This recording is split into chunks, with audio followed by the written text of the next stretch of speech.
Hey everyone, it's Mallo, your host of IDENTECO After Dark and the creative director here for IDENTECO. Before we get started, I just wanted to let you know that this episode is brought to you in part by Gamers Heaven and their newest location just north of Seattle, Washington. There, in a family-friendly and welcoming environment, you can play tabletop or video games, read manga, or just relax with friends and sample some amazing drinks from their boba tea bar. If you want to learn more, log on to gamersheavenseattle.com to see hours and location. Now let's get on with the show. Hello, Fringers. The following podcast may not be suitable for all ages. Listener discretion is advised.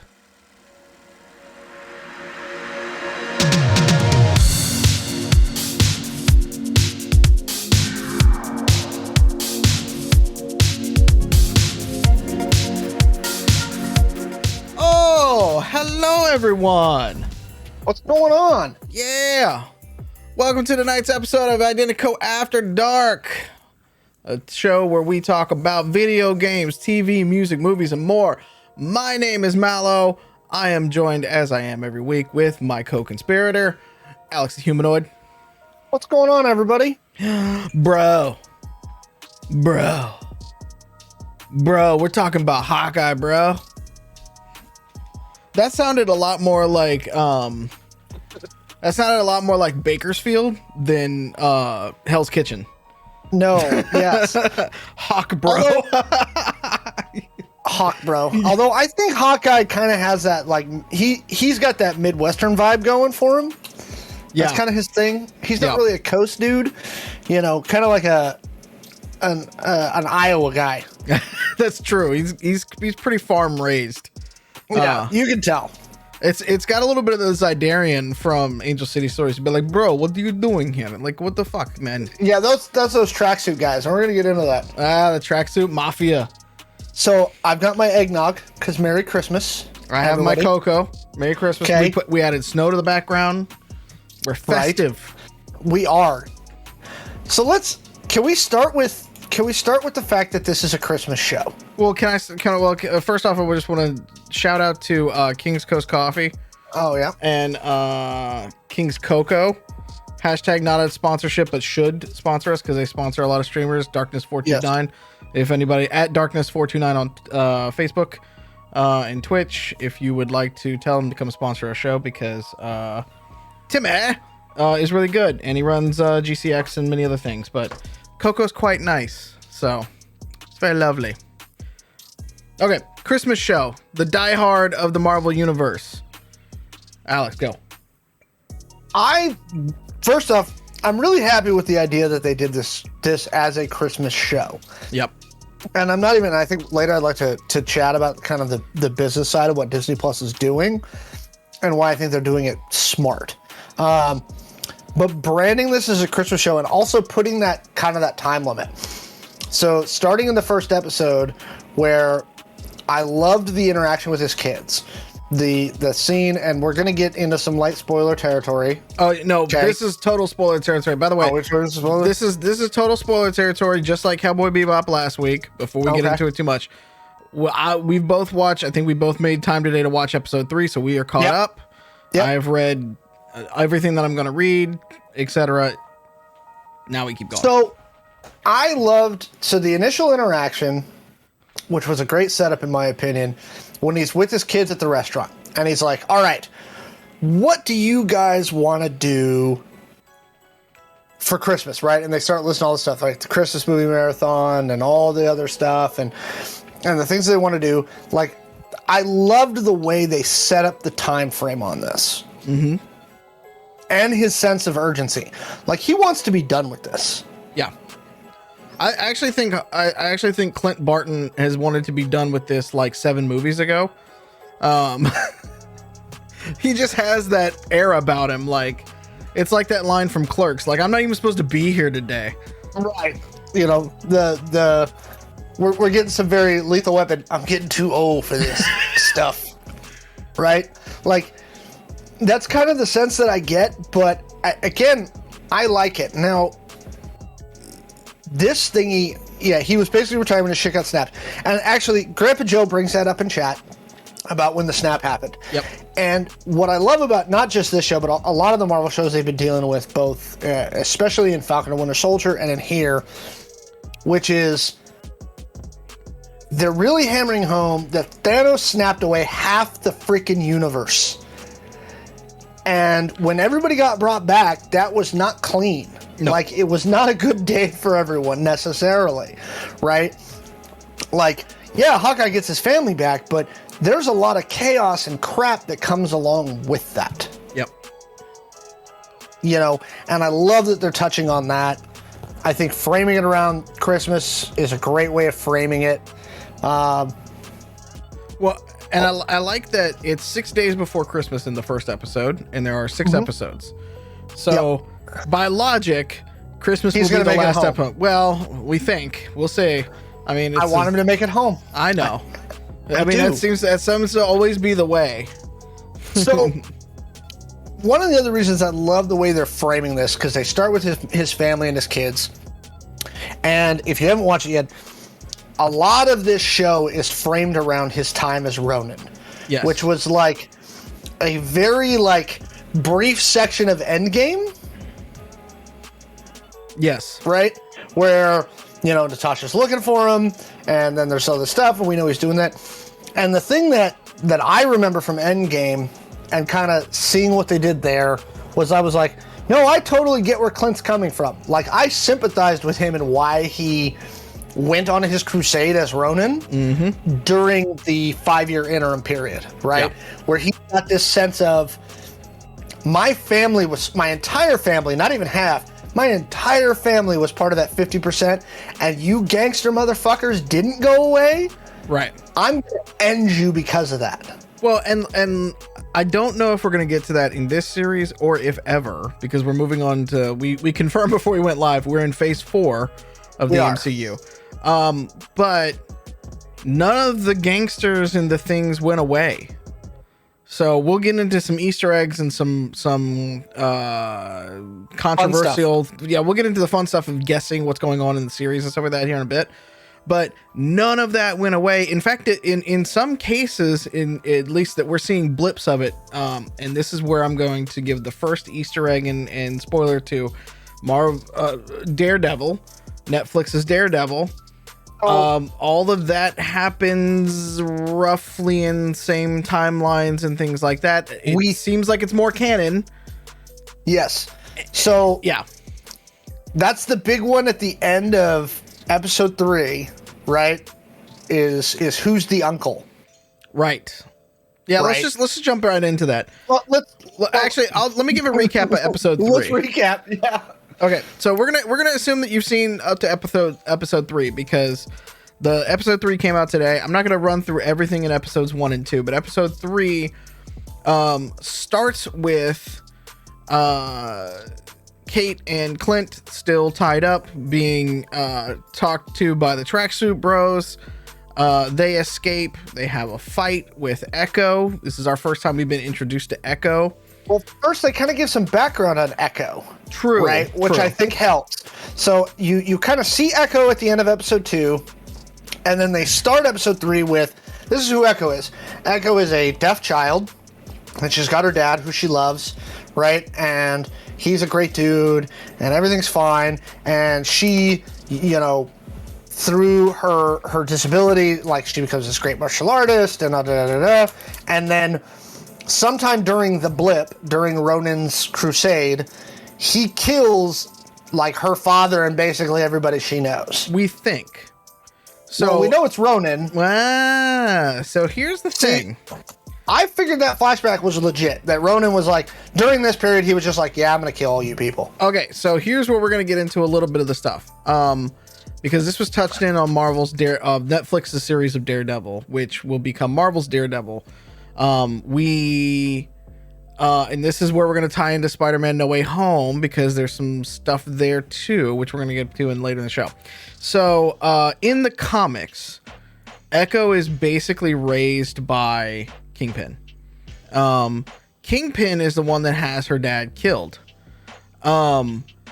We don't know if Kingpin actually set up that whole thing, and sent Ronan down there because the whole thing is Echo's going to become, we know this because she's getting her own spinoff series. And Echo's actually has a superpower that is kind of like Taskmaster, where she can mimic anybody's fighting style just by watching them for a minute or so. And that's how she's able to that was how she was able to do the karate stuff as the kid in the flashback, and in the boxing ring during that portion of the flashback. Mm-hmm. Like, she's obviously got some superpowers when it comes to that. It's not like, Wolverine level, all that kind of stuff, but she's very adept at what she does. Mm-hmm. But in the comics, again, she originally worked for Kingpin, or Uncle, as we're hearing about it in this particular one, and then turned on him, and eventually, actually, in one of the versions, actually kills him. Because she finds out that it was actually Kingpin that had her dad killed. In one version of it, he actually does it himself. In another version, he gets somebody to dress up like Daredevil. There's a bunch of different versions out there with it, but it seems like they're all pulling from the concept that Echo is eventually going to become a good person, unless they're going to do their first series about a true villain. Because Loki was supposed to be that, and then it turns out he really wasn't a villain the entire time. Yeah. So I don't know. It's very interesting to kind of see how this is going to play out when it comes to that series. And that's why I kind of wonder if the flashback is true, because we did see a flash of the Ronin costume in there, but could it, I mean, there's a bunch of different theories that could be setting that up, but you could say in this case, I'm more apt to take it just as written, mm-hmm. because of the stuff that they're doing with Clint. And so kind of going back to our recap, when Echo comes out to talk to Clint says, she's like, because they're all coming after Kate, because Kate got a hold of the Ronin costume, because somebody stole it from the Avengers compound, and she put it on to hide her identity when they were at the auction. And Clint tells her, he's like, look, Ronin's dead. Ronin's gone. And she goes, well, who killed him? And he says Black Widow, which metaphorically makes sense. Okay, yeah, Black Widow came after Ronin and convinced him to come back and not be Ronin anymore. Right. So Black Widow killed Ronin. And she's like, well, how do you know? He's like, I was there. But he doesn't let go that nobody but him thus far in the series, not even Kate Bishop, and she knows that he's connected to Ronin. Right. And there's the diner scene later in that episode where she's like, well, you obviously are protecting Ronin's identity because it's obviously somebody very close to you. And he's like, yeah, sure, somebody close to me. Well, and I think his wife knows. I think his wife is aware of who he was while she was gone. Based on the text messages from episode 1 where she's like, you're taking care of this, right? And he's like, yeah, I'm dealing with it. Yeah, and she was, well, and then there was a give in episode 1, and when she mentions the tracksuit team by name, and she's like, oh God, those idiots again. Yeah. I'm presuming that after she was snapped back into existence by Hulk. Yeah. That he told her everything that happened to him during the 5-year period in which she was gone. So here's my on the uncle thing. Okay. So the presumption across the interwebs today, is that uncle is Vincent D'Onofrio's Kingpin. Yep. So this is actually where I take issue with not Disney, but Marvel. So when the Marvel Netflix shows first released, they were like Agents of S.H.I.E.L.D., they were supposed to be canon. Yes. Right? And there were like newspaper articles about the attack on New York by the Chitauri and all through there. So everybody who's now going back going, well, those aren't canon. Well, Kevin Feige kind of like half gave and said, no, they're not really canon anymore. I don't like that Marvel's kind of waffling I think on whether those are canon or not. I think he's doing that, though, because in true Feigeism, I think he's ready to play certain cards at certain times. And I also think that was given tools later on, much like Spider-Man, that he didn't think he was going to have going into it. And I think we talk a lot about, especially on Chaos Incorporated and stuff like that, about yarn walls and stuff like that. I think Feige and the Star Wars teams have the biggest fucking yarn walls. It's like one of those like mind maps from hell. of everything that's going on. And Chad, don't get me wrong. I think that in the Daredevil series, first off, I thought Charlie Cox was a great Daredevil. But Vincent D'Onofrio was born to play Kingpin. Yeah, I haven't seen the series, but the possible connections. I've seen parts of the series of Vincent D'Onofrio playing Kingpin, and holy fuck, he was perfectly cast as Kingpin. Him being that guy. Yeah. He has not only the physical stature, because he's a big dude. Yep. But also he's a freaking. Well, he puts on a masterclass in villainy because. Well, and you see, like, there's a lot of parallels, and I want to get into this in a little bit, but there's a lot of parallels to Clint's story and the Kingpin story, coming from nothing, learning a craft, doing the thing, becoming the shadowy figure behind everything that's going on. Like, so in a teaser in episode 1, I don't know if anybody notices this, but like in episode 1, the place that the gala was at, the hotel that the gala was being held at, is Kingpin's hotel that he purchased in season 3 of Daredevil. It's the same one. Yeah, absolutely. Go back and watch that episode because you see Charlie Cox outside scoping the place. It's the exact same location. So, and I know that Feige doesn't, like, I know that location scouts for Marvel didn't do that just because it was an easy reuse. That has to play into some shit later on. Look, I'm going to be thrilled if they bring back D'Onofrio's Kingpin and if he's actually Uncle. But we got burned in WandaVision. With which part? With the I know this rocket scientist dude and he can help us and do. Oh yeah, and everybody was like, please tell me, because they had announced Fantastic Four was coming. Yes. Like, it was coming. They were like, please let this be Reed Richards. Please let this be Reed Richards. And it was just some rando. Yeah. Like, it was just a random dude. And so I'm kind of hesitant. Like, as much as I would love for it to be Vincent D'Onofrio, I am very like, and this will tie into our Spider-Man conversation for later. I am very much like, I'm not going to believe it until I see it. Well, let me give you some more stuff as to why Uncle is Kingpin. If you notice in episode 3, they pull up to, in the flashback scene, Echo pulls up to Fat Man Auto.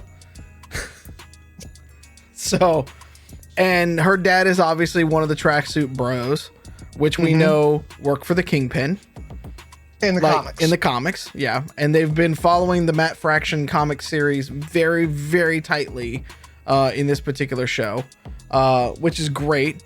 And so I think all things are pointing to Kingpin. There is the red lighting. Why is there the dramatic red lighting for Echo, if not for the Daredevil series? Because that's the hallmark of the Daredevil series, right? Red lighting, all that kind of stuff. It's also something that's used by the blind, like red, infrared, and stuff like that is used by the blind. She's not blind, she's deaf. Like, it plays in a little bit differently from there. So they're blending the fuck out of these series, and I sure as hell do. Same. I need Vincent D'Onofrio's all those characters from those Netflix series in. Well, so here's the thing that kind of goes is we know there's going to be a new Daredevil series from Marvel that has been announced, which brings call it Charlie Cox, all of those. But Charlie Cox said that he did not confirm that he's involved in that in any way. Probably because his contract isn't around. There's other people that can do that. As we learned this week, that there's some people apparently that won't get in trouble for saying that a new series was coming. And then there's Tom Holland. Amy Pascal? Yeah, and then there's Tom Holland, who can't be told anything because he'll leak everything. By the way, did you see the minute Amy Pascal said that, Sony immediately denied it? Yeah. Today. That's because the ink hadn't dried on the check, probably.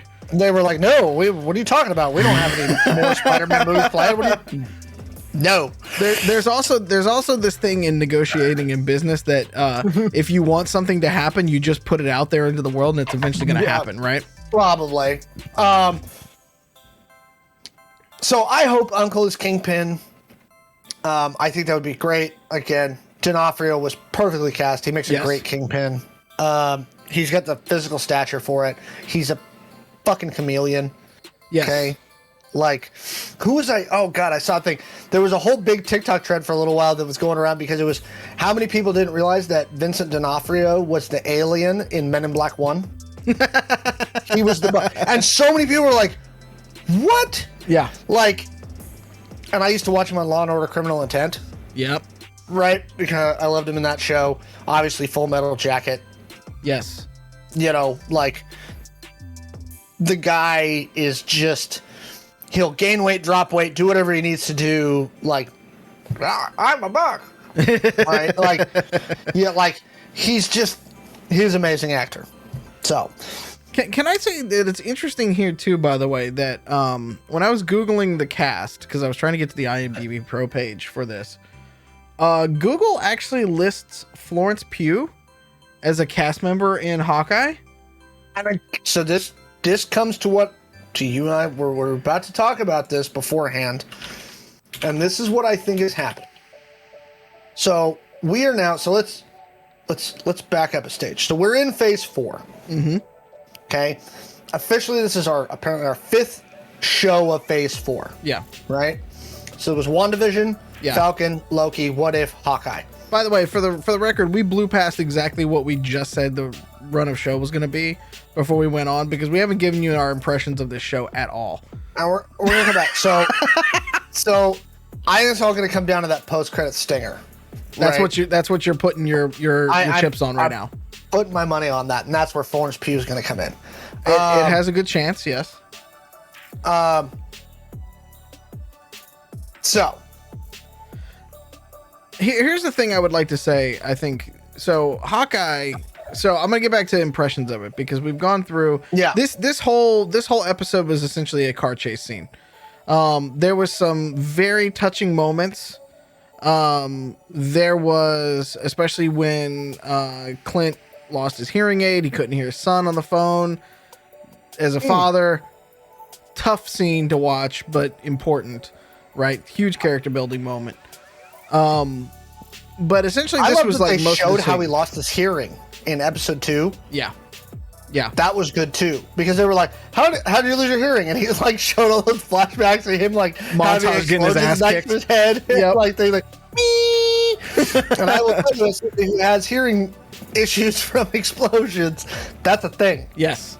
Well, and I think what I like, again, it tends to hammer home the point that like Clint is a person who has no superpowers whatsoever in a superhero world. Because in the same time, Spider-Man's gonna be running around New York very soon, and you know, Sam and Bucky are running around somewhere. Wanda's blowing up half of New York. Well, that was Jersey. I mean, in Jersey, and everything's legal in New Jersey. Well, that's true. Loki's somewhere the fuck out there. It's like, I don't know. I think it's just interesting that like they're bringing all of these different pieces and parts together to really like build out Clint's story. But I want to come back to the Echo thing a little bit, because I haven't seen anybody actually talk about this. So I might put a weird theory out there into the world that we'll see if it plays out. We know there's going to be an Echo series. It's already been announced, all that kind of stuff. I find it interesting. There's an interesting parallel, because you brought it up at the beginning about the kids, where he's in New York, you know, they're talking with the kids and wanting to have fun over Christmas holiday and stuff like that. And I think that, you know, this whole journey of him getting back to his family, getting back to his kids and stuff like that, I find is interesting, because as of right now, Clint Barton has actually met his other 2 kids in the show. And hang with me when I say this, because Kate Bishop and Echo are born of the same thing. So in the comics, well, but even in this show, so Kate Bishop lost her father. I see what you're saying. Kate Bishop lost her father figure in the Battle of New York. and put that hero worship of her father onto Clint because she could see what he was doing, and he kind of saved her life with that arrow. The minute the thing, because the Chitauri was coming toward her, and then he was like, yeah, no. Yep. And Echo is the same thing, but from the other side. Clint Barton, because of Ronan. Right. Yeah. So it's literally the yin and yang, the light side and dark side of this one character manifested in two women who are basically taking up the mantle for either side of that, because Echo very much fights like Ronan. You know, she doesn't carry a bow and arrow and stuff like that. She carries more weaponry and things. Kate Bishop obviously carries a bow and arrow and wants to be Hawkeye. Well, will be Hawkeye, right? Eventually, yeah. I haven't heard anybody talk about it like this. So let's clip this for the TikToks, I guess, because they are literally like born of Clint Barton, the person, and his multiple sides, because as we're starting to learn, he's starting to kind of not necessarily loosen up, but just tell Kate straight up, I'm not a role model. Meaning all of because we still don't know all the bullshit that he and Natasha did back in Budapest. And that's another thing I love about this show, is that he was like, look, I was supposed to be a ghost. The first couple times we're introduced to Hawkeye is in Thor, right? When he's basically sitting there about to put an arrow into Thor when Thor shows up to reclaim his hammer after he's sent to Earth, right? Yeah. And it's very brief. And then the second time is at the beginning of Avengers, when they're like, when Fury shows up and he's like, where is Hawkeye? He's like, he's up in his nest. Yep. And Hawkeye's like climbed up to the top of the thing and he's just kind of sitting there. Like, Hawkeye was, at least in this iteration of the MCU, he's basically just an enforcer for Nick Fury. That was his job. They were trained. His muscle. Well, and much like Natasha, they were trained, you know, when they both became part of S.H.I.E.L.D. and stuff like that. There's a history of everything that before S.H.I.E.L.D. that I think was played out a little bit in Black Widow and the whole, you know, Widow program and stuff like that, right? But then how everybody kind of came together and stuff, like, there's history there that we probably will never get to in the fullness of time, at least in the Marvel version of all this stuff. But, you know, there's a whole kind of thing, which, I mean, brings it back to the end of the cliffhanger for episode 3 was, the swordsman played, Jack Duquesne is actually known as the swordsman. By the way, Tony Dalton is a fucking amazing pick for this one. We talk about Vincent D'Onofrio for Kingpin, but Tony Dalton with the mustache. I mean, mustache bros, we stick together, but like with the mustache and the smarmy look and the like almost fucking Gomez kind of feel from the Addams Family to what he's doing and shit. And I'm like, fuck yeah, this is amazing.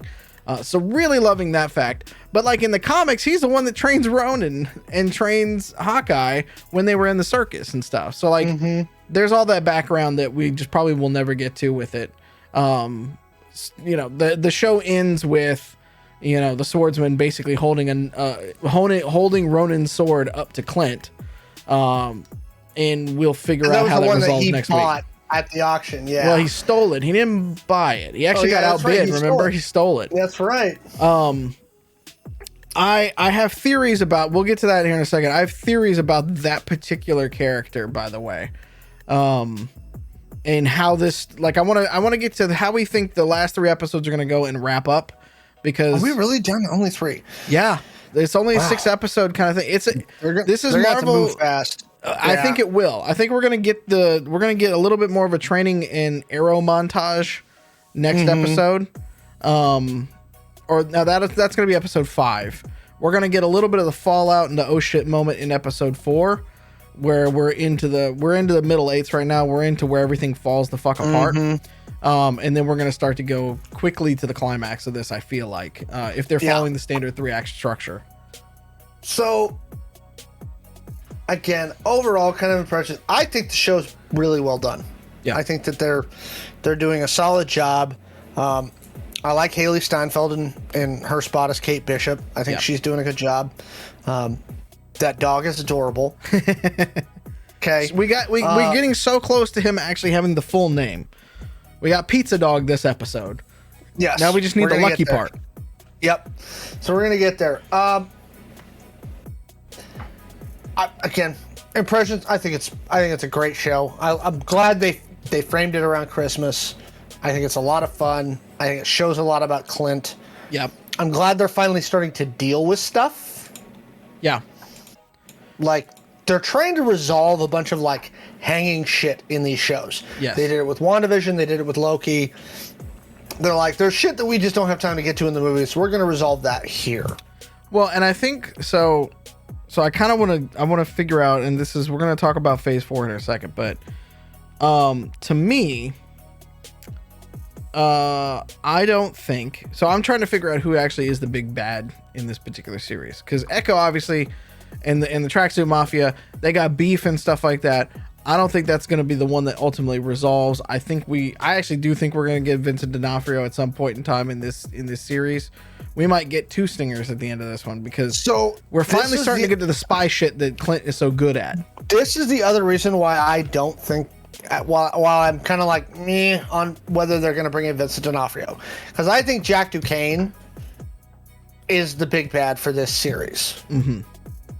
I disagree on that. I think it's actually Kate's mom, and she is a lieutenant for Kingpin. And okay. Jack has been I don't think Jack was the one that killed his uncle.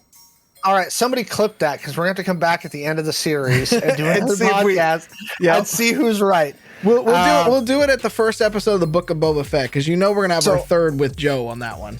Yeah. So I don't disagree that Kate Bishop's mom definitely gave off like some evil shit vibes. Mm-hmm.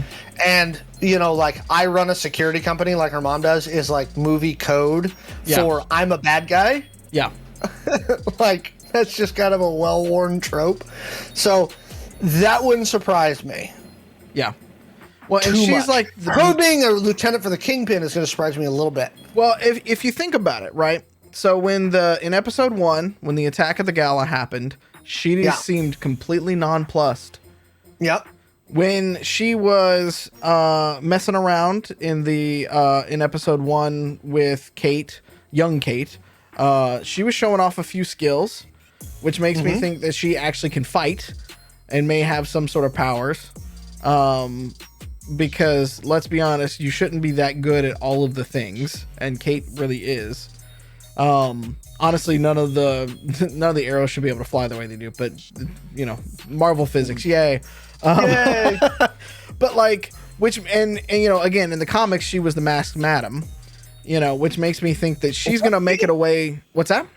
Yeah. Was she? Yes. Oh. Which makes me think she's gonna make it away scot-free, because remember, the Swordsman started out as the trainer of Clint, then the foil to Clint, Hawkeye, and then they teamed up a lot over the years and stuff. I mean, the Swordsman's kind of an old character.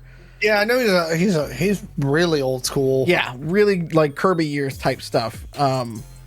Which makes me think that I don't think it. Here's the thing: he looks too fucking smarmy. It's too much it's too much like, okay, it's right in your face. Bad guy right here with big neon sign over it that says "Bad guy stole shit." I don't think, because I think it's all a red herring, because again, at the gala, when the wall blew up and he was downstairs and everything like that, he was way too calm just walking up there and stealing a sword, right? Yeah. And if he's the swordsman and he knows of, we may get a little bit of the next episode might start with like a Hey Pops kind of deal, where he looks at it and goes, haven't seen you in a while kind of thing, right? Yeah.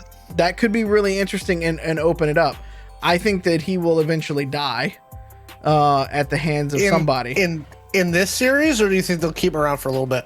I think he will die in this series, because I think I think that's where it exposes the connection that Kate's mom has with the larger. Because if you're the Kingpin and you've got a security company under your thumb like that, because remember, in the first episode they were going to go broke, and all of a sudden now they got a security company with the insurance money. Like, that's crazy. So how did she get out of debt that quickly? there's got to be something there. And then when in the episode right before the cliffhanger happens, all of the Tracksuit Mafia is listed as a client, like, of the security company, which means, and it's got a fake name to it, which makes it look like they're actually being used. So, and then Kate's mom is wearing red, just like the same color as red as the Tracksuit Mafia guy. Like, there's just those threads, man, that like I'm starting to buy it now. I'm still not sure about being a lieutenant of the Kingpin. Yeah, but I see where you're going, and I can't dispute anything you're saying. I mean, lieutenant or just completely in debt and has to do what he says. There's not a lot of difference to a mobster, right? So since we're back on the uncle talk bit, here's my, and this goes for this show, and more so for Spider-Man. Yep. I've seen a lot of speculation that Uncle is Kingpin, and it's Vincent D'Onofrio, he's gonna be Kingpin, it's gonna be Kingpin, and again, once burned, twice shy. After WandaVision, I'm like, Mephisto. Mephisto, and Reed Richards, and I'm like, y'all need to, like, if you have learned nothing from Marvel, right, is first off, these motherfuckers will lie. Okay. Rule 1, Doctor lies. Okay. Here's the, like, and this is the one. If you remember back to the Avengers Infinity War trailer, and this is one some people keep pointing out, in the trailer, there's a scene where it's Captain America and everybody, but the big lie in it is that you see Hulk in full green form running, right? And then in the movie, he never turns into the Hulk once. Right. Not a single time. The other one was the Infinity Stones. In the trailer, they show Thanos, and it's the scene where Cap's holding Thanos' fist. And in the trailer, he has 2 stones. Yeah. Right? By that point in the movie, he's got all but the last one. Correct. Right? Marvel will straight up lie to you people. Is it lying, or, and this is where I put my filmmaker hat on, of they just haven't finished. Well, no, and they just haven't finished the VFX. They did the VFX of Thor, or sorry, of Hulk. Yeah, but that's in the VFX of Hulk. Yeah, but Hulk running. He never showed up in the movie. Yeah, but I'm just saying, Hulk running. We just VFX see some old Hulk. Exactly. We just see some old shit. Yeah. The day that I stopped believing intro and sequences like that was the day that I realized that Star Wars trailer launched with 0 VFX on it, and then they went back and completely changed the story afterwards. Like, it's all done to be fun. Now, a lot of there's entire post houses that do these trailers, right? Trailers, yeah. They specialize in them. They don't have access to literally everything that Marvel does. So if Marvel just sends them the Hulk and tells them to put it in there, that's what they're gonna do. And that could be a creative decision, or that could be a production decision based on timelines and stuff like that. Like, if you've created the Hulk one, because they had to CGI Mark Ruffalo running in the Iron Man suit. Which, if that part wasn't done because they hadn't shot it or whatever like that by then they had nothing to work with. So they're not just going to leave it out. They'll just put the other Hulk in there and then change it later. But again, Marvel will deceive. Marvel will They like to have fun with it. And they do. And again, generally I don't have a problem. Here's where I think we run into some frustrations with Marvel. And again, it's because they've at times gotten too clever for their own good, and because we're expecting them to always have these things, it brings up this cottage industry of, all this speculation. Oh, Charlie Cox might be in Spider-Man. Oh, now it's Kingpin might be in Hawkeye. And obviously we have the constant Andrew and Toby are going to be in No Way Home. Yep. And now Andrew won't Garfield, be able to fucking tell me any different. I don't know if you saw his latest interview that he did with GQ, Andrew Garfield, where he was like, I don't know how many times I can say it. He's like, I'm tired. He's like, this movie's going to be out soon, and some people are going to be able to say I told you so. and he's denied it 7 ways from Sunday. That's fine, because he was the worst Spider-Man. I could care less if he's in the movie. I think that, so for example, like, when I remember the online discourse when it wasn't Reed Richards, when WandaVision was like, no, it's just some random person who's going to get him a vehicle to get through the force field that Wanda's got set up. Everybody was super disappointed. I am legit in fear of the backlash if Andrew and Toby are not in No Way Home. I am, now that I'm hearing all this, like, oh, D'Onofrio in Hawkeye, I'm like, see, the problem is that, like, a lot of these people, and it's not going to wreck my enjoyment of the show. Fuck no. But it does ruin a lot of the discourse in that it's like, oh, well, because D'Onofrio didn't show up at the show, now everybody's like, oh, this was crap. And I'm just like, come on. I think, so here's the... It frustrates me. Well, and it's different. So here's the thing. Here's why I will put down the snark and pick up the creative director and filmmaker hat. I don't think that Marvel lies.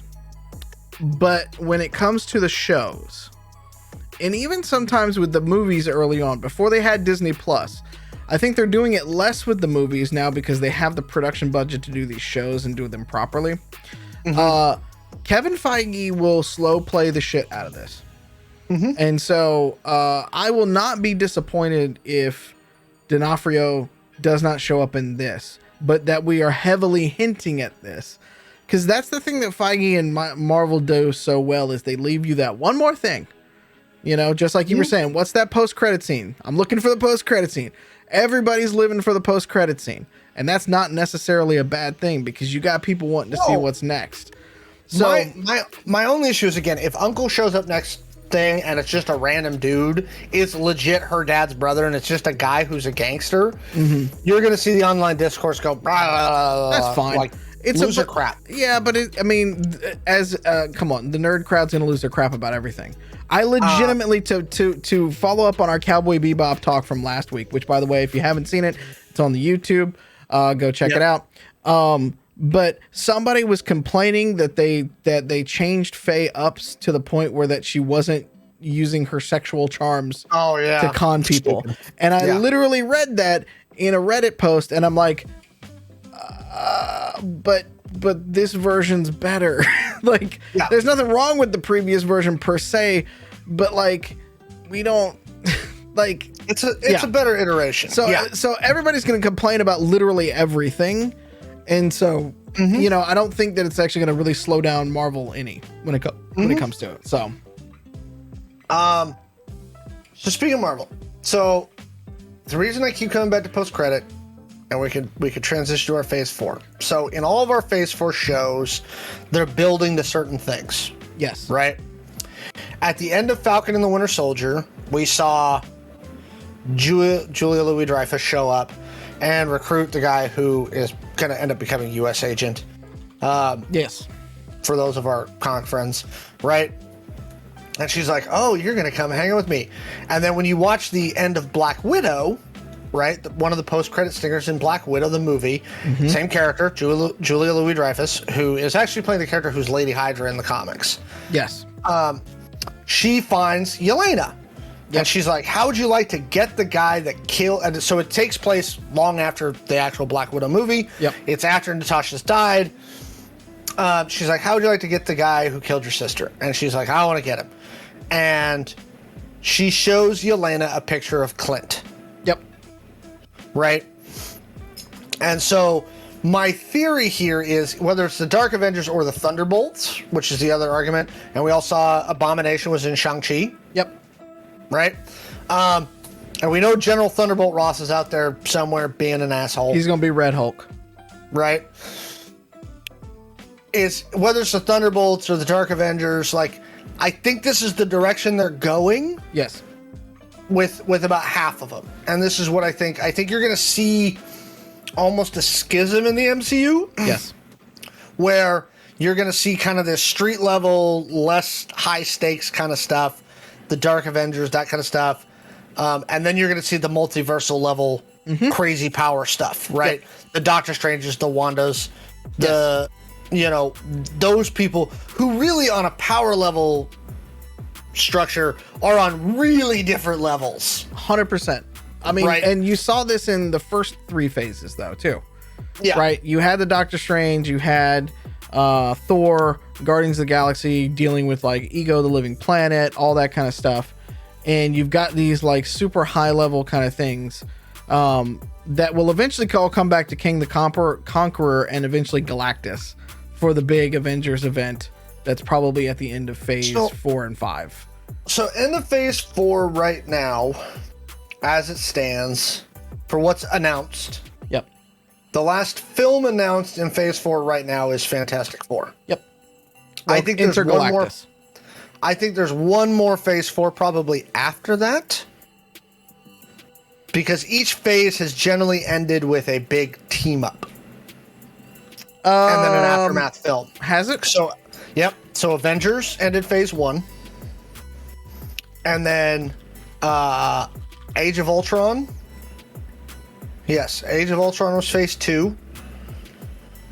And then Civil War was phase 3. Or, sorry, Civil War started phase 3. And then we ended phase 3 with Endgame.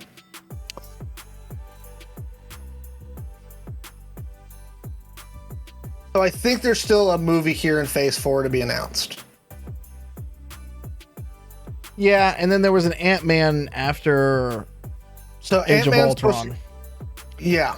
And he's in there. Well, they generally do a big team up, and then at the end of the phase, they also generally do like a letdown. So right after Endgame, you had Spider-Man Far From Home. That's technically part of phase 4. That was the beginning of phase 4. No, so they're calling Black Widow the start of phase 4. Or WandaVision, you mean? Yeah, same thing. Like the release schedules got kind of wonked up because of COVID. Yeah. And so Black Widow was supposed to be the start of phase 4. Right. Okay. That makes sense. In the original, like the way they had it structured. Yeah.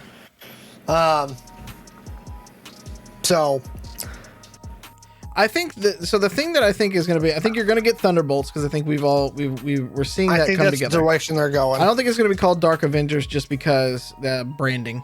So I think they'll call it the Thunderbolts, because we're going to get Young Avengers. So we're going to get Kate Bishop. We've got the twins from WandaVision. We've gotten what's his face that's going to turn into the next Captain America from the Captain America the Winter Soldier. Right. Yeah. Yep. So he's going to be the new Falcon. Ironheart has been announced. Ironheart has been announced. Yep. Miss Marvel. Yep. Miss Marvel will be. Yeah, they're going to sub out. They're going to sub out a couple of people for the Young Avengers, but I think it's all going to come together. And then I think we're going to get a female Iron Man in Armor Wars. That's going to take Ironheart. Right before Armor Wars is Ironheart. That's been announced. They're taking the Ironheart character from the comic books. Yeah. Right. So Riri Williams. Yeah. And so I'm sort of wondering what the hell they're going to do in Armor Wars, because that's all the same kind of thing. So, I think it's going to be, because you got to remember, you still, what's his name? Rhodey's still alive. Rhodey is still alive. Yep. Right.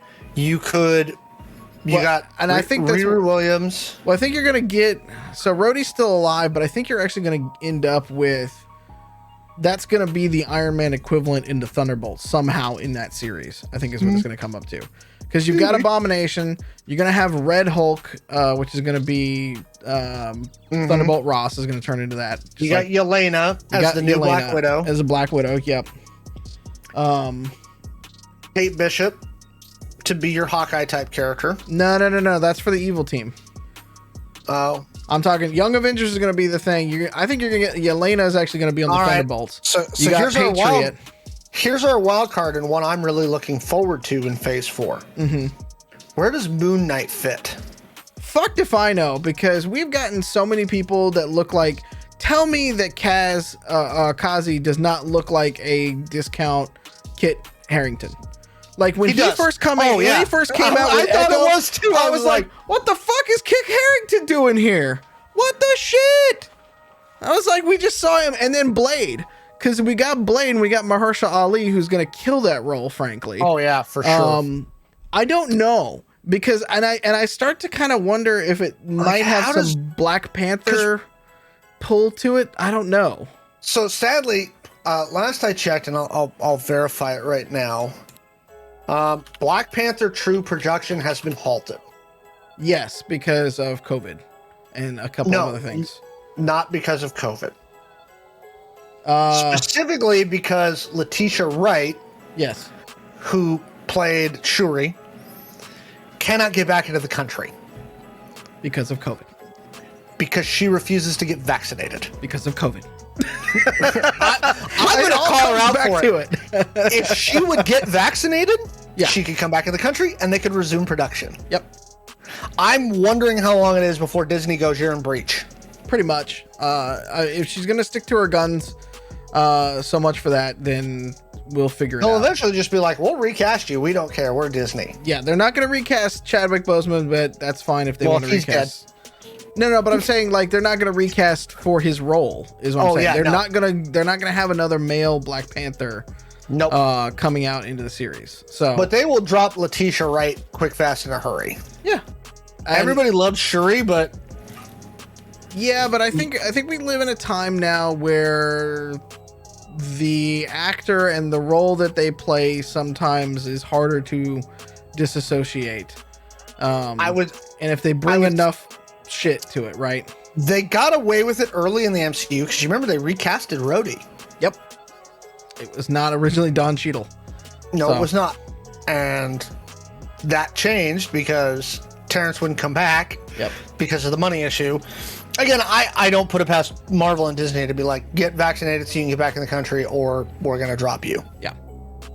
And big players in the cast saying Wakanda has an entire cast they can draw from. Absolutely. Yep. Angela Bassett was great in that movie. I think, what's his name? Everett Ross. Watson's coming back. They've got a huge cast for that thing. So it'll be fine, and we will get a new Black Panther. Out of. I just want to know where. I want to know where Moon Knight fits in. I love Moon Knight. Moon Knight's one of my favorite characters, and I love that they got Oscar Isaac for it. Yeah. Well, we've got that, and we've got we'll have. So we'll have coming. She-Hulk. We've got Moon Knight, and Moon Knight's the trailer for that was fantastic. I think Oscar Isaac's gonna play a great one, but where's that crossover with Kit Harington's character? He's playing Black Knight? No. He's playing Black Knight. Black Knight. Okay, I had it right. He's playing Black Knight. Too many nights. The voice you hear, and I'm going to check this. And again, I got to figure out what they're doing with Eternals, because the voice you hear in the post-credit stinger is Mahershala Ali. Is Blade. Yeah, it's Mahershala Ali. It's Mahershala Ali as Blade. And so this is going to get freaking goofball real quick. We're in so there's two things back to the original comment about Kevin Feige and team playing it slow because they have so many of these phases and they can just keep printing money essentially, which gets into the Spider-Man discussion in a second. They can basically just keep printing money as much as they've been spending on Disney Plus. They're making it back tenfold. And so as they're working through these things, they don't have to bring in Daredevil right away. They can just keep teasing it for phase 5 and we'll hang on. Like, I'm here for it. If you tell me that he's coming back in a series in 2024 or something like that, and it's going to have Vincent D'Onofrio as Kingpin, I'm done. There. See ya. Sign me up. Yeah. You know? I want to talk about something that was in the chat because somebody said Secret Wars, please, and thank you now. They have announced that's coming. Yeah, they've announced Secret Invasion as a show. No. Secret Wars though is coming, and I think that's where this thing gets turned on its head. Samuel L. Jackson tweeted because he'd started filming. Yes, there's a picture of him, I think, floating around the interwebs. Yes, it's a promo photo, but it's a good one. He started. Marvel Studios, Secret Invasion. See, it's him. Yeah, he's been posting about Secret Invasion quite a bit. So Secret Invasion, Secret Wars, which I think they're going to merge those stories. I think one's going to set up the other, frankly. Yeah, and so there's a good. I'll put this in here.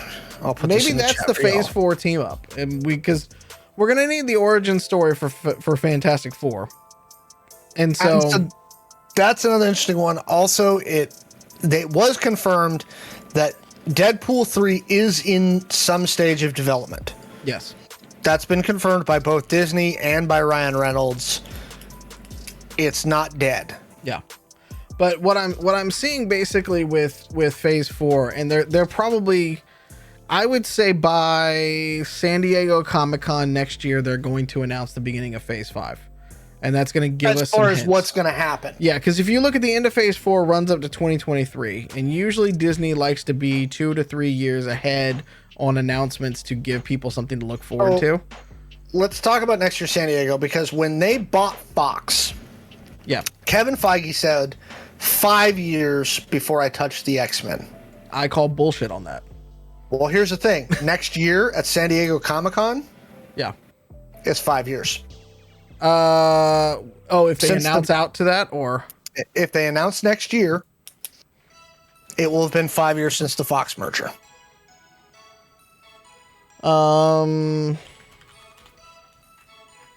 They did.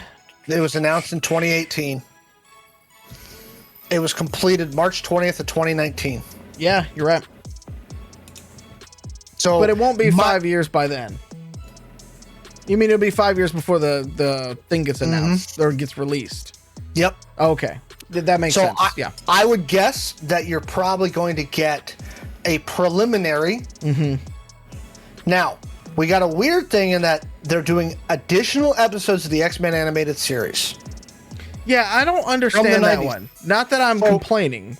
Love that soundtrack. Literally, from the end of the series, they're just extending. Okay, that makes sense. They're just making more. Yeah. And that's great. Cool. Okay, I love that. I think that's part of the plan.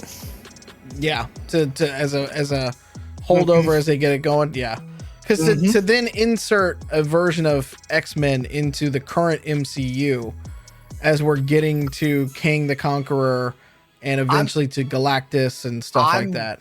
I'm with a lot of people. I don't know how they're going to do it. I have my faith in it. Honestly, no. I think they're going to do it fine. Yeah. I just don't know how. My best guess is it's going to be Quantumania. I think it's going to be part of Quantumania because we get more. First off, we get multiverse madness. Well, and we get my thing too. Well, we've started the mutant thing with WandaVision too, and we've shown and then what's it, Elektra, that we now have because her friend went through the portal.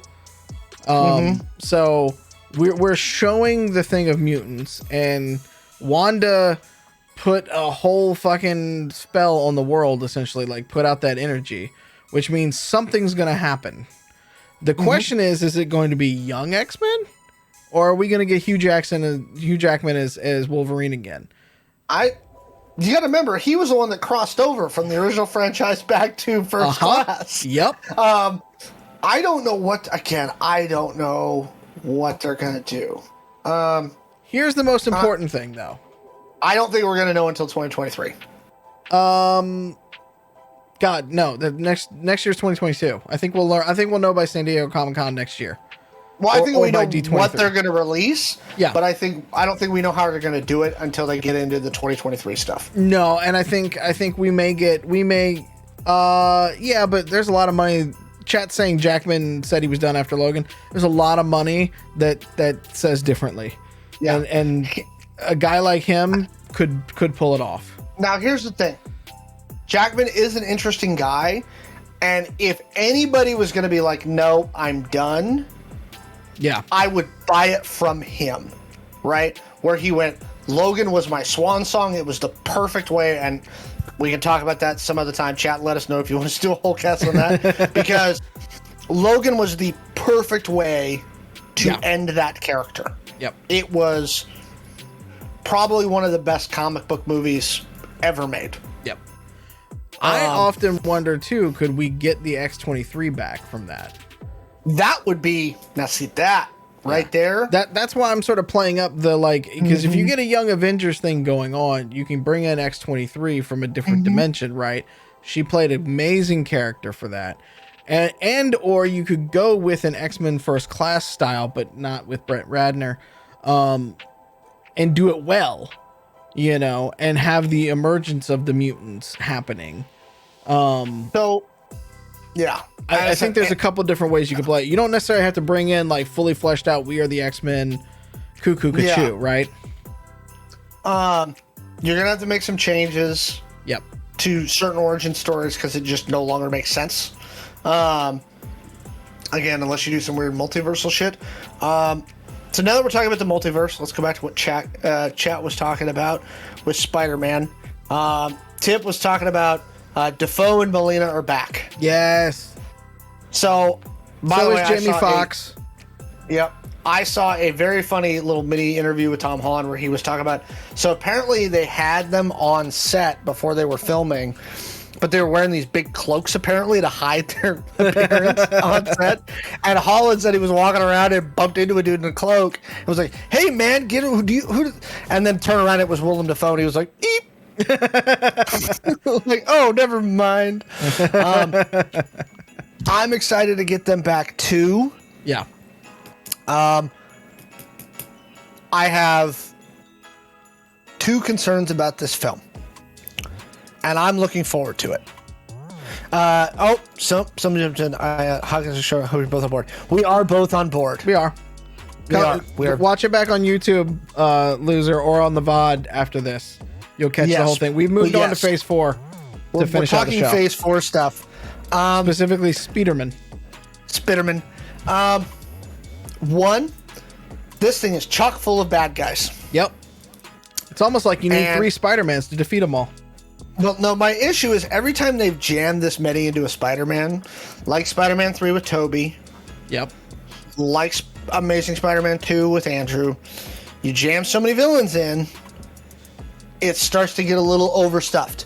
And we all know from the Venom post-credit scene, right? For those that don't know, at the end of Venom, in the post-credit scene, Venom Let There Be Carnage, he does this weird like, and then falls through and sees Spider-Man. Yep. On the TV. So, oh, he looks tasty. Well, specifically, he sees the J. Jonah Jameson version at the end of the Spider-Man Far From Home, where J. Jonah Jameson does the thing and exposes Spider-Man. Spider-Man is Peter Parker. Yeah.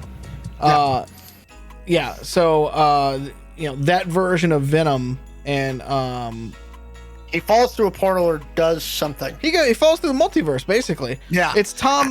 What Tom is that? Which Tom are we? Hardy. I would want to say Holland, but Tom Hardy's Venom falls through, and yeah. So I think that could be the Sinister Sixth villain that we have. So, or could be fighting with him, because all right, you've seen the Brazilian cut, right, where Lizard gets punched in the face. Yeah. So here's my theory. Yep. My theory is that because at the end of Spider-Man 2 with Tobey. Yep. Doc Ock essentially like redeems himself at the very end, right? Yeah. So my theory for Spider-Man No Way Home is that, especially if you look at the part of the trailer where they're kind of questioning him in the dungeon and things like that, I think that Ock is going to end up on Tom Holland Spider-Man's team. I think he's a scientist, and I think he's going to go, no, this is wrong. These people don't belong here. I'm going to help you put everybody back. I think it all goes to shit at the end. Thank you, Doctor Strange. I don't think Doc Ock gets the chance to help him with like that though. Because we got to go straight into Multiverse of Madness right off the beat of Spider-Man. And yes, that is our next film. And from what I've heard, again, this is, you got to slow play it with Kevin Feige. But I think it's going to literally roll in from one to the next one. And so you think we're going to go post-credit Spider-Man straight into Multiverse of Madness? Yeah. I think it could be one of those things where they think that they have done what they were supposed to do, and then it's like a WandaVision type thing where you realize, no, she's actually reading the damn book she's not supposed to be reading. And it's like, oh, well, okay, we're fucked. Yep. And then you're going straight into the next one. Well, we know Wanda's a big player in Multiverse of Madness. Supposedly, yeah, she's supposed to be in there. But there's also been talk about Daredevil showing up, and that's the person that would be shooting him. I mean, it's all sorts of things all over the place. But it's all, I mean, it is funny because it's all happening in fucking Hell's Kitchen in Brooklyn. How bad is the backlash if Toby and Andrew do not show up in this movie? First off, I don't think it's going to happen. I think they are going to show up in this movie. So you're in the John Campea camp where like there's nothing that can convince you that Toby and Andrew are not in this movie. Yeah, there's nothing that tells me that Miles Morales won't make a show in this movie either. I would be thrilled with that. Hell fucking yeah. Because Into the Spider-Verse was so fucking good. By the way, Amy Pascal this week said we should be seeing a sneak peek of Into the Spider-Verse 2, quote, very soon. Yeah.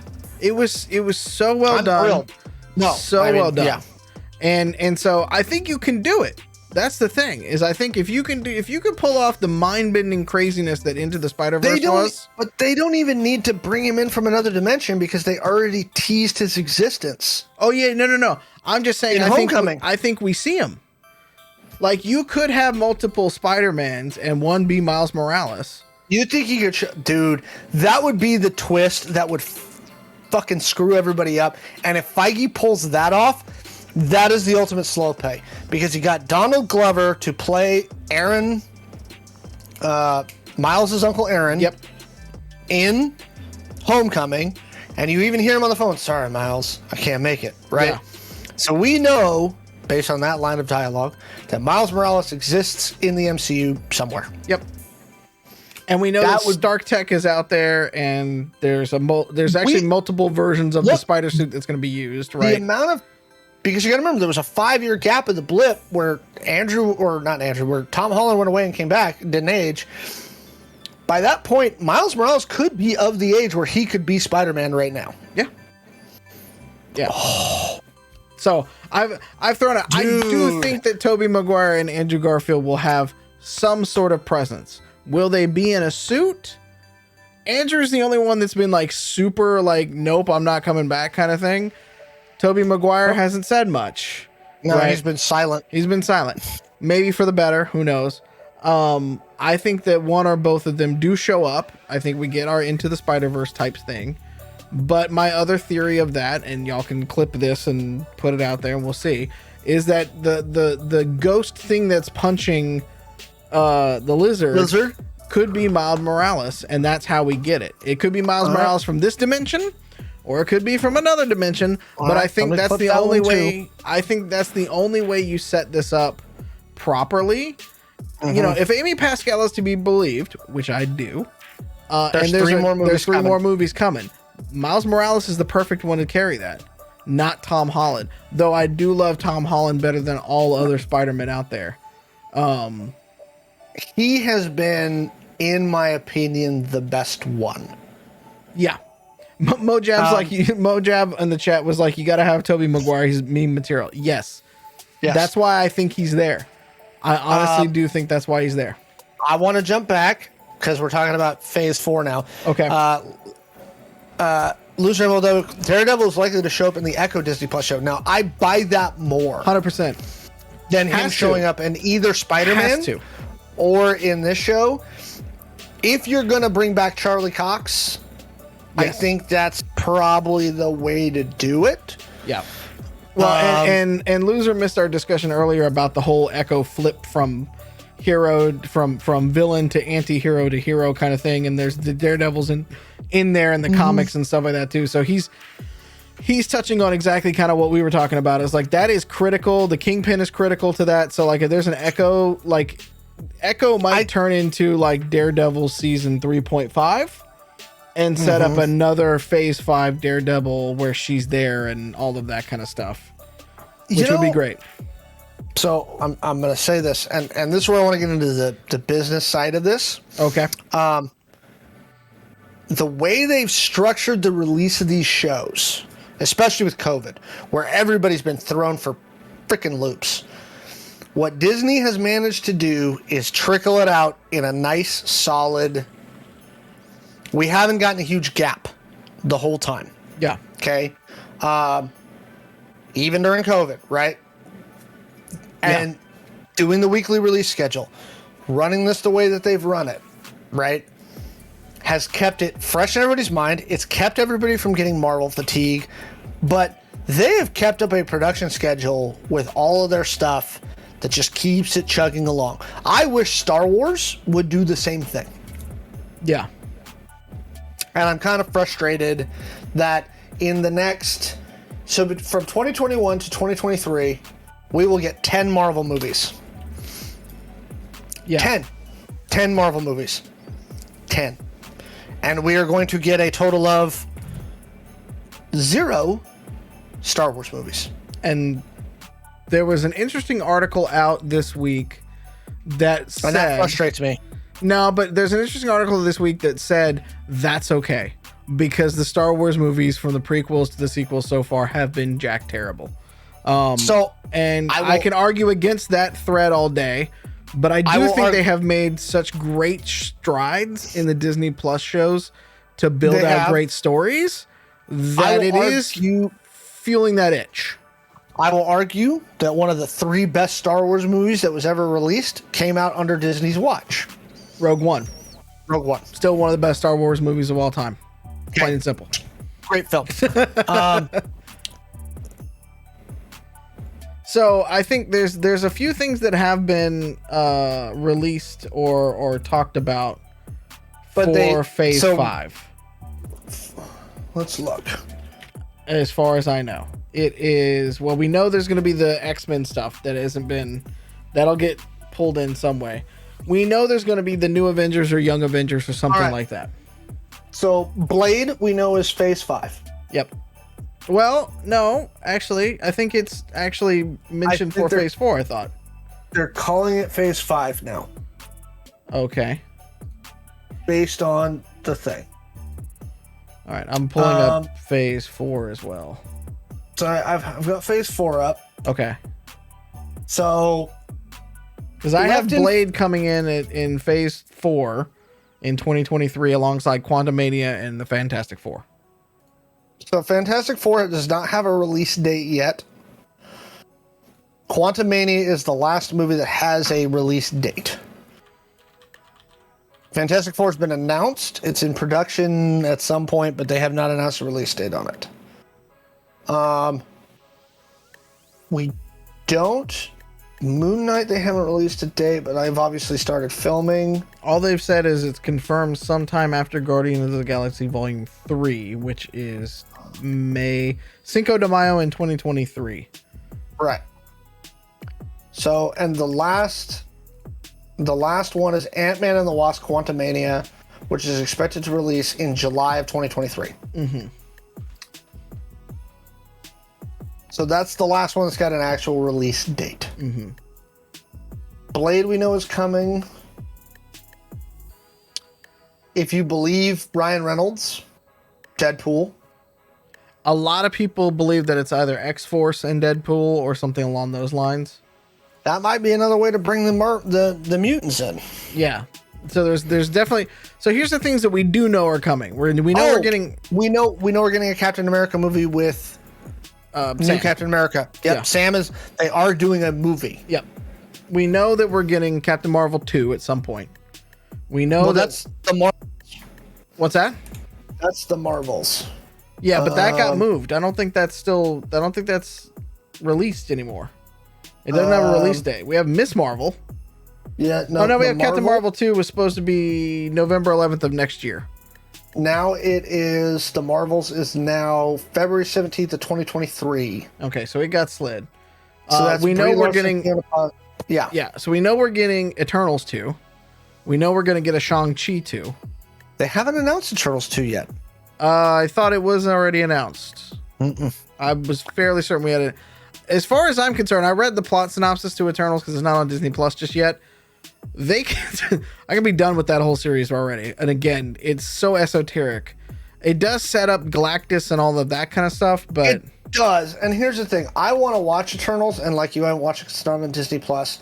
I mean, I don't. Let's see what its box office is looking like. It wasn't great. 346, which in the realm of COVID. No, it didn't even do as well as Black Widow. No, it didn't, and that's the thing. Because when you've got Spider-Man selling out theaters already, like they're just destroying pre-COVID. Like their numbers right now with the new version of COVID that's Omicron, I think is what we're up to now. They're selling as many tickets as getting up there towards like in-game and that sort of thing. Like people are hyped for this movie. Shang-Chi will get a sequel. It did 431. Yep. But right now, Eternals is sitting at 346. I don't know. That's tough. Yeah. It may not get a sequel. They may farm characters from it, but it may not get a sequel. And I think with Kit Harington's character going off and playing Black Knight and stuff like that, I think that's okay.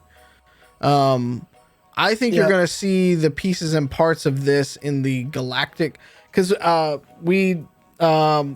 maybe in Guardians Volume 3. Exactly. I think we were talking about the different phases, and Marvel's always had this from the beginning of like, there's the on Earth phase, that's the spy type shit that you're going to see with Hawkeye, Falcon Winter Soldier, all the kind of more grounded kind of stories. Then you've got the traditional superhero-y type stories that you're getting with like Spider-Man, and where it's still grounded on Earth and it's still got, you know, superheroes and villains and stuff like that. And then you got the cosmic shit that's just way the fuck out there with Thor and Guardians and Adam Warlock, which is going to happen. So there will be an Adam Warlock thing coming, which will be interesting. So I think there's just a lot of that kind of stuff. So I think we're going to get back to establishing those three main threads. Kind of that different levels. Yeah. And so for, you know, and we got it with Loki. We got like WandaVision started at the low and then like ramped up quickly at the end to the cosmic. You know, and I think we're getting the opposite of that now with Falcon and Winter Soldier and with Hawkeye. So I don't know. I think we're getting to a point where we're starting to get those grooves going, and we'll start to, you know, the one thing that Feige and them have done with few exceptions, because there's Thor 2 that was terrible. Iron Man 3 was terrible. Like, there's been some stinkers, right? It's quantity, right? Law of statistics, you're going to have some issues. But like, they do a really good job making those three threads, putting characters that are memorable that you want to see in there, and then drip feeding that over time so you don't get too worn out on any one character, which I think was interesting. Adam Warlock was teased in 2017, but they officially announced that it was coming very recently. Actually, they introduced the person. They did. Yeah. So because they casted it. Yeah. They cast Will Poulter. Yeah, who I think is going to make a really good. I think he's going to make a really good Adam Warlock. So, and I'll then be interested to see. So the thing about the end of the Eternals too, before we go on too far from that, is they had the double post credit scenes, because they had Thanos' brother, who's basically like I don't know. And they introduced Puck. Yeah, his superpower is to fuck everyone, quite literally. And Puck is played by what's his face? Patton Oswalt. Yeah, Patton Oswalt. So Mr. Ratatouille himself. Back on the Disney drip. So that's not going away anytime soon. We're gonna get those two eventually. Yeah.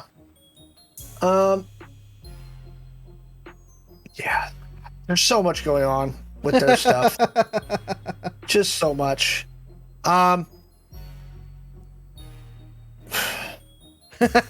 So interestingly enough, for those of you in the Seattle area, I checked beforehand.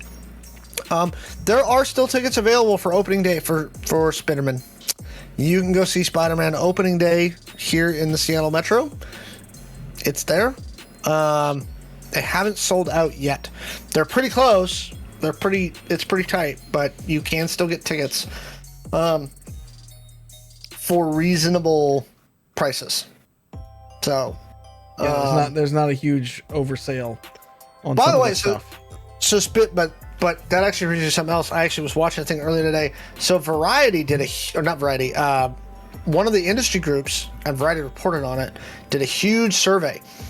And they said 49% of the pre-pandemic movie-going public has not returned to theaters. Yeah. And that The reason they did the study is that the numbers still aren't where they want them to be, even with Spider-Man's incredible pre-sale. Like, they've got to figure this out, and the theaters specifically are panicking.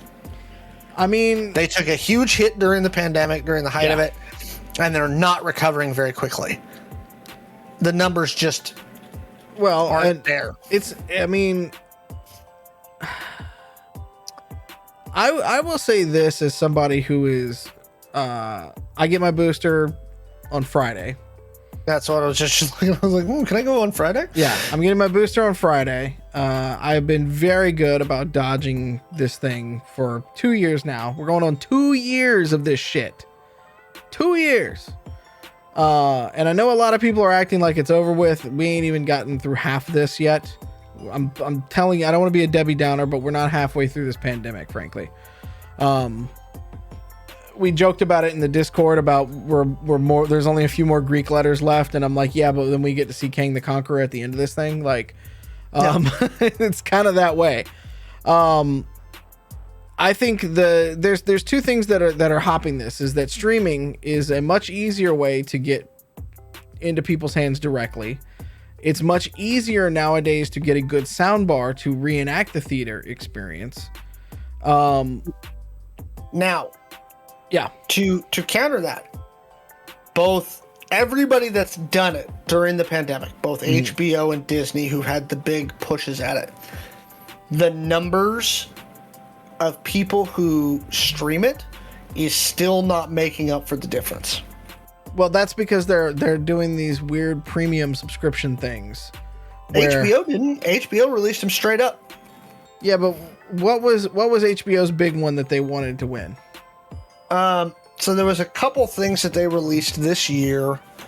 So Wonder Woman 84, which was terrible. Hang on. You won't get me to a theater to watch a DC movie. I'm sorry. So earlier this year, I'm trying to find the list.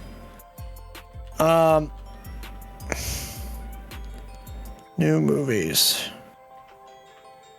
I'm trying to remember the day and date releases, same day premieres. So Matrix Resurrections will be the one that comes out in December, which I will stream that. Here are the ones they did: Suicide Squad, Godzilla vs. Kong.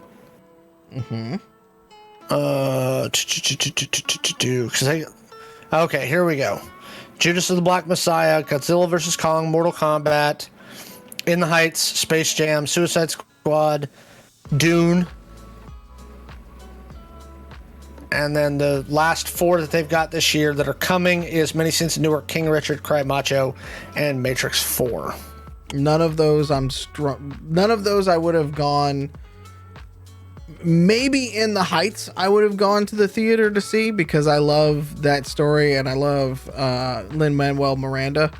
Dune, I'm not a big Dune fan. I know you and Joe went. Me and Joe went to a late night showing to try and avoid humans, and it actually, and I'll come back to what happened at this thing. Here's what I'll say: the numbers, and all the streamers have said, they just haven't hit them, right? Like, new sub hasn't come in. Disney did that weird thing.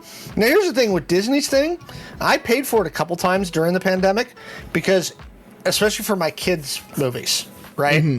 Because if me, my spouse, and my kid go to a movie, you know this, it's $45 just for tickets. True. Right? So when Disney goes, it's $30, I'm like, that's a cost savings to me.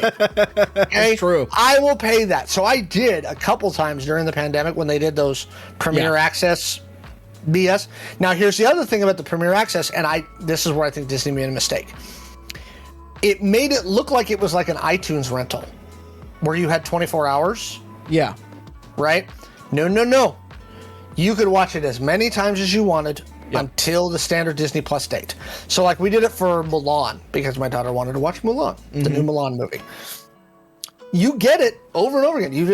It's yours now. Yeah. Mulan was not good. It wasn't it wasn't a good movie, yeah. Just that's how Mulan was. It wasn't good. Yeah, it had potential.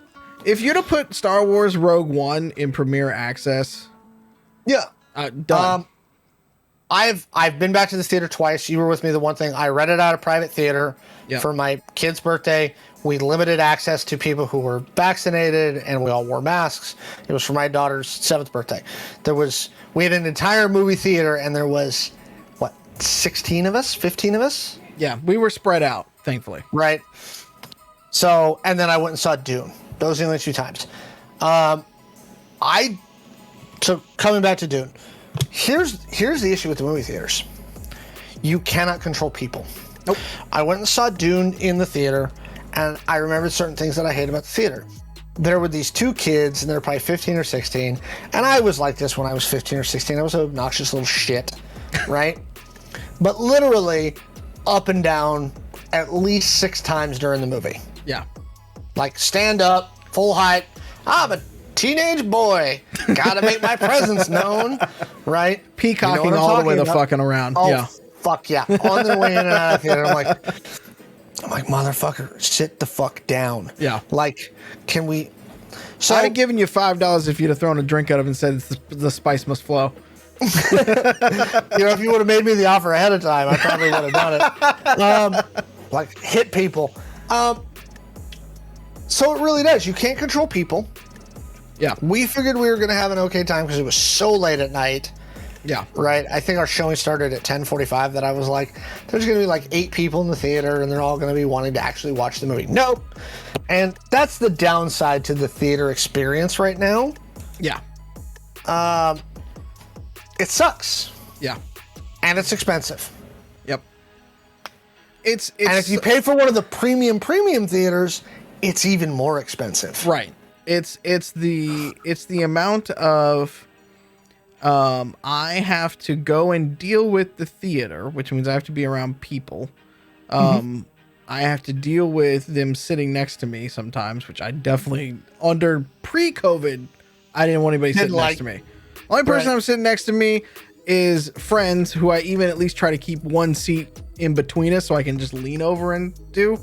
Because I just don't like people on top of me. The only person I do is the people that are biologically related to me, and I have to. I'm okay with that part. But, like, I'm just not... You can do too much at home nowadays. And with my busy schedule that we've talked about on the show a lot, with my busy schedule, I'm looking at it on a fucking small screen half the time. I watched Shang-Chi on a flight to a shoot, and I was perfectly happy. It was fantastic. Put some AirPods in, so I got the actual, like, a little bit more of the audio movie experience. Disney Plus does a really good job of, formulating the audio for headphones and even with spatial headphones and stuff. It's fantastic. Loved it. We'll watch Eternals that way, actually. It's out. Is it out now? No, not yet. Oh, as soon as it's out. Yeah. Yeah, as soon as it's out. Yeah. I will look that up. Yeah. Oh, Bit Player's running it down. Tickets, $45. Popcorn, $10. Watered down carbonated syrup, $10. Bathroom, all the way down the hall. And then there's that one creepy guy. Yes, there's always that one creepy guy. Now, here's the thing, Bit. I will say this, and Sean will back me up on this. And I'm looking at this even closer now. So AMC, for example, does private theater rentals, right? Yes. There was 16 of us. I paid, for my kid's birthday, I paid $170 for the whole theater. We saw Addams Family too, by the way, for anybody who's curious. That was my kiddo. She loves Addams Family. Yeah. Creepypasta shit. So she knows what she want to watch. Shit. But here's the thing. It was the week after it came out. It was $169, and you could have up to 20 people. If you break that down per person per ticket, it's cheaper that way. If you can get the 20 together, and in fact, I was looking for private theater rentals for Spider-Man. I can't get in there until the 27th. If you can do it, I absolutely would look into it. Yeah. Because if you can get 10 friends together, it's still probably cheaper than going to a standard film. Yeah. And you're probably going to have a better time. The question that becomes, and we talked about this with our debate with Netflix and the binge model versus the every week model of, For the biggies, like Spider-Man, and I don't know what part of the country I'll be in when it releases, but is that one you can wait on? Because that is the This dilemma. goes back also to our spoiler discussion about how long do spoilers last. Exactly. I am presuming, because I do not intend on going on opening day. You got something kind of important that night. Yeah, but I'm saying I probably wouldn't have gone on opening day regardless, even if I didn't have that going that night, because I don't want to be around people, because there's still a thing. I don't want to be packed into a theater with sold out crowds. Yeah, especially since we don't actually know what's happening with the Omicron virus version of the virus and whether it actually works with anything yet. We just don't know. That's not me trying to little data. Yeah, very little data. That's not me trying to scaremonger or anything like that. It's just we literally don't know yet. So no, to be fair, the South African medical establishment has been dealing with HIV outbreaks and all kinds of stuff for years. They actually have a really good medical research teams in South Africa. Yes, they do. The stuff I've seen from those teams is saying that this is kind of the mutation we've been waiting for. Yeah, it's more virulent, but it's extremely mild. Yeah, that's their. South Africa's initially saying very virulent, very mild. Got it. We'll see. Hopefully that's the case. Yeah, that's the earlies. We need to see what happens with a larger sample base. That's the problem. Yep. I am presuming that Spider-Man No Way Home is going to be spoiled for me. I will be honest and saying, just accepted that. Yeah, and I'm going to be real honest in saying I did the same thing happened with me with Venom.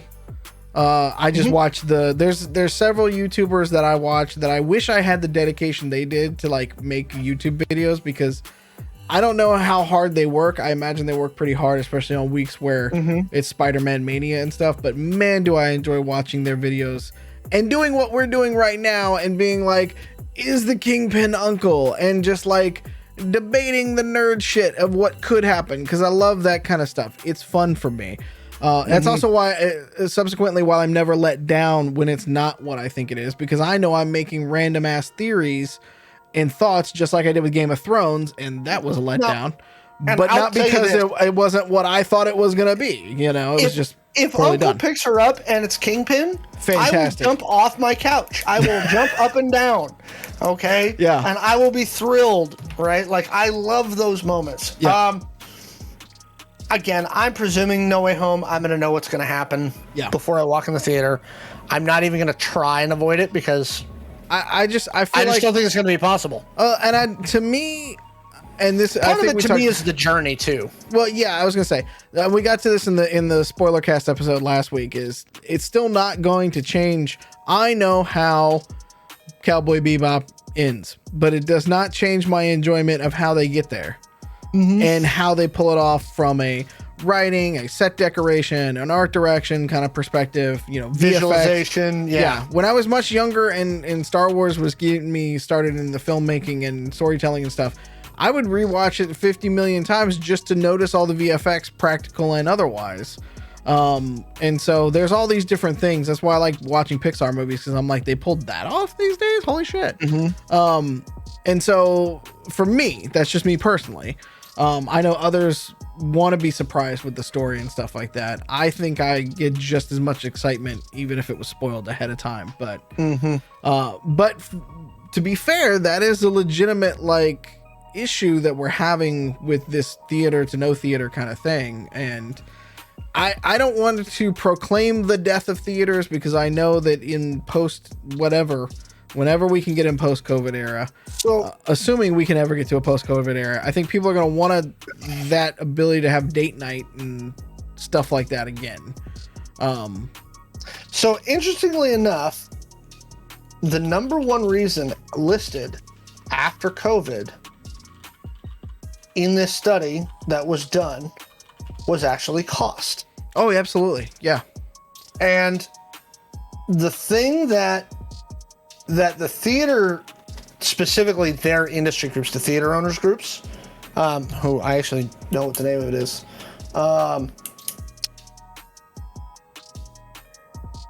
they're saying that part of it is sticker shock. And the thing is that what's interesting to me, and I saw this coming a while ago, you don't have... If the movie You've Got Mail was made right now, it would never hit a movie theater. Oh, God, yeah. It would go straight to a streamer. Yep. Or a premium service like Amazon. Yeah, it'd be a Netflix or Prime Video. Yep. Yeah. Those films, which made up some of the revenue change, right? Yeah. Which allowed some of the studios to take slightly smaller cuts from the theaters, which allowed the theater owners to make a little bit more, right? Those movies don't go to theaters anymore. The only thing that's there is blockbusters.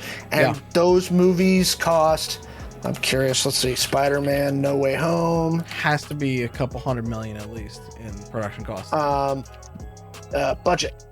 Now, something for the chat, if you didn't know this, right? If you look at a movie's budget, when you see their budget, the budget is what it costs to make the movie.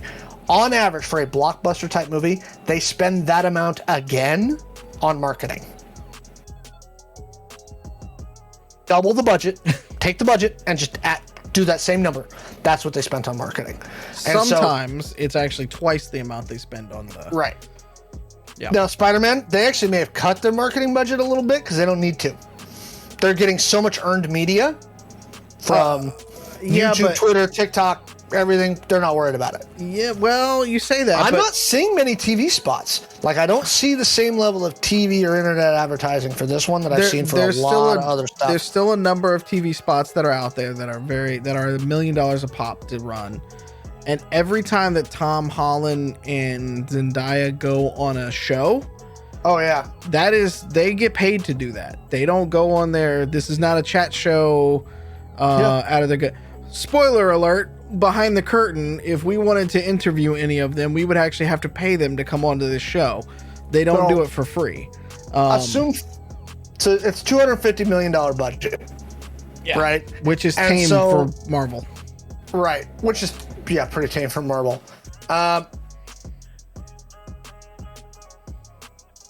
It's gonna make that money back. It's gonna get there, but that's the thing is that it might have already made the money back. Big budget. I actually think those numbers are out.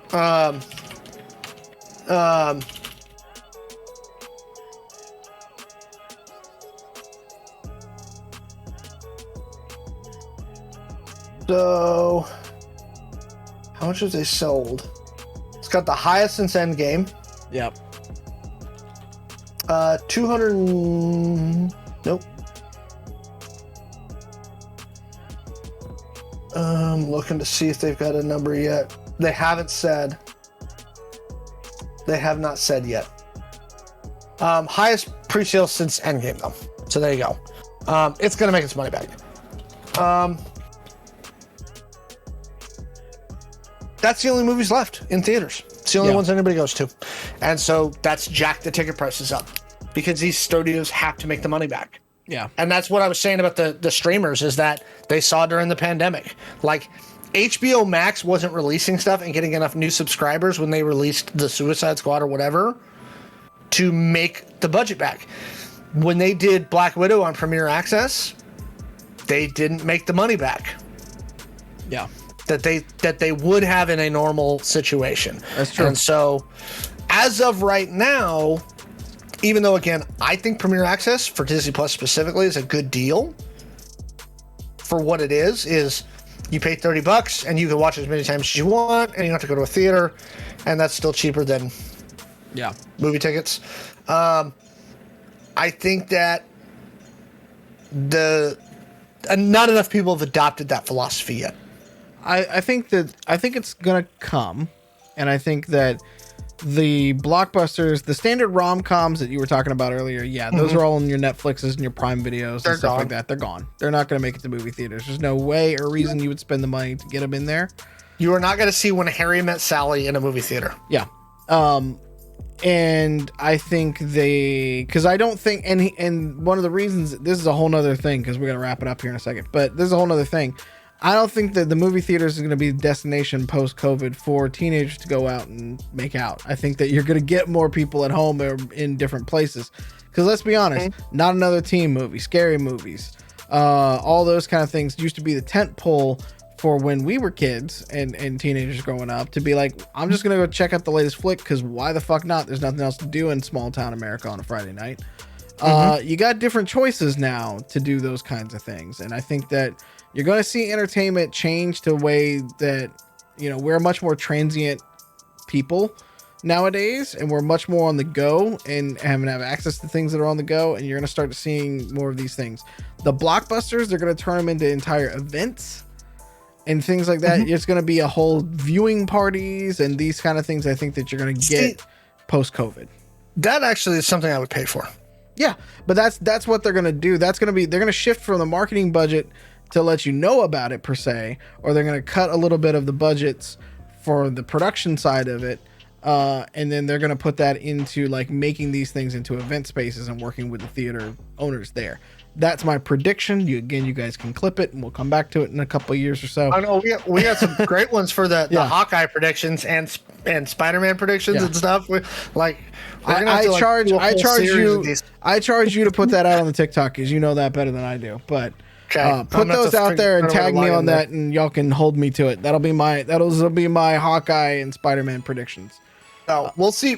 Well, hey, supposedly Uncle's picking them up at the beginning of the next episode, so Uncle we might know about soon. Yeah. To recap for chat, we both really liked Hawkeye. I know some people came in late and were like, "Hey, hope you guys are on board." We're both on board. Yeah. I think. Oh, last thing, the timing of this is perfect for them because they get 6. They did that double first 2 episode release. Yep. Then they get 4. Yep. And literally the week after Hawkeye's done, bam, Book of Boba Fett. Woo! And so they lock in more than 2 months of just content. solid, good programming. And that's on top of the fact that Disney Plus has just got so much vault content. Yep. Okay. If you haven't gone back to rewatch the Goofy movie again with Disney Plus, you're missing out. Go watch that bloody movie. It was way brilliant. All right. Before we cut off, because this has been mentioned twice, 2 or 3 times now in the chat. Go ahead. The most important thing coming up on the platform as we talk about Marvel in Phase 4. Next year, we get the Guardians of the Galaxy holiday special. Get excited for that part. That's going to be fun. I don't know who's going to show up for what. Who the fuck knows? It could be just like the Star Wars special for all we know and want to be forgotten to time. I don't know. So but we get it next year. We'll have to decide if Chris Pratt's weirdness has hurt Guardians. Oh god, that's a whole nother hour-long discussion. Yeah, I know, right? Holiday special. Okay, I would rewatch the Star Wars holiday special again. They should put that on Disney Plus too. I think it's coming or it's already there. We'll have to no, so they have the Lego Star Wars holiday special, which I watched with Jordan last year, and it is very funny. Like legit. Yeah, I actually need to bring that up because I haven't watched it with mine. So, all right, love it. Let's put it in the can and ship it. Alex, where can people find you? You can find me on all of the different social medias at Alex the Humanoid. And, of course, go grab our books at playidentico.com. Yep. Because we love you. We have all sorts of merch. We actually just released a new Chaos Inc. holographic sticker that's at the site. That's currently in our warehouse between one of our 2 places that we get in there. So go check us out there. If you want to follow along with me, hit me up at the Mallo Man, literally on just about any platform in the world. I am there. Alex is at Alex the Humanoid on just about any platform in the world. You can find us there. You can also join our Discord, which should be linked below here in the chat and will be in the YouTube links as well if you're watching this afterwards. And it'll also be, we're going to get back to actually putting these things up in podcast format. It's a little bit harder to edit the audio for that, but we'll figure it out and get these things up there.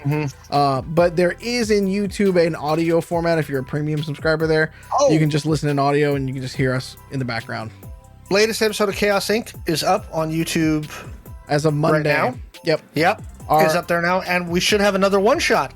If you missed our one shot, with the Angel City crew, that should be coming. Soon. It's actually on Friday. So We've gotten we have these weeks where we can put out 3 videos a week. So Monday it was Chaos Inc. because it was our off week for the show, so catch up on it. I make a cameo as a news broadcaster to cover up the technical issues that Twitch gave us. So keeps the story going, though. A lot of important things happen in that particular episode, so catch up with it for sure. Our thoughts on Cowboy Bebop from last week's show went up live on the YouTube today, and then on Friday we've got one from a few of the Angel City Stories crew called One for the Road. It's a one shot that connects to Chaos Incorporated, if I am correct. It is. So that's coming on Friday at 10. So take a look at that as well, because all of the beautiful juicy lore is all there for you. So it'll be fantastic. Until then, go get your booster shots if you can. Continue to mask up because we're in this together. Be good to yourselves. Be good to each other. Drink your water. Take your vitamins. Stay weird. We'll see you next week. All right? Take care, everybody. Mwah! Good night, y'all.